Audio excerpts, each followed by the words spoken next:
Ako po si Angel Manalo. Anak po ako ng KRD at Kateni. Mga kapatid po namin sa Iglesia ni Cristo. Nananawagan po kami sa inyo dahil nanganganib po ang aming buhay. Sana'y matulungan niyo po kami.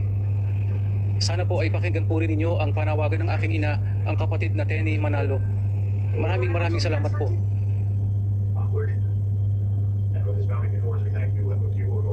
Ako po, si Kapiteni Manalo, biyuda ng KRD Manalo, ang naging tagapamahalang pangkalahatan ng Iglesia ni Cristo sa loob ng 46 na taon.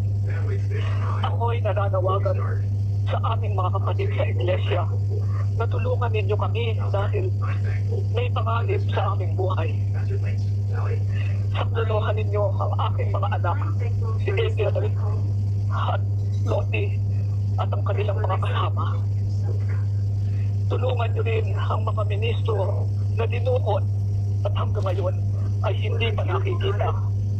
Kaawa natin sila at ang kanilang pamilya. At sa aking anak na si Eduardo, sana makausap kita. Mga kapatid, tulungan nawa tayo ng ating Panginoong Diyos. Maraming salamat po sa inyo. Ang Iglesia ni Manalo may record ng mga pagpatay hanggang Supreme Court ipinagtatanggol pa ng kanilang abogado. No? Yung 5 estudyante ng PUP, pinatay ng mga diakono ng Iglesia ni Manalo dahil nakaaway nila sa basketball. Pagkatapos na ipasok dun sa kanilang compound sa may kapilya nila, binugbog, itinali ng alambre, sinunog, pinaso, pagkatapos itinapon sa Ilog Pasig. Nung matagpo ang kinabukasan, lulutang-lutang, 5 katolikong estudyante ng PUP, pinatay ng mga ng mga diakono ng Iglesia at miyembro ng Iglesia ni Manalo. Ipinagtanggol pa yan ni Cuevas hanggang sa Supreme Court.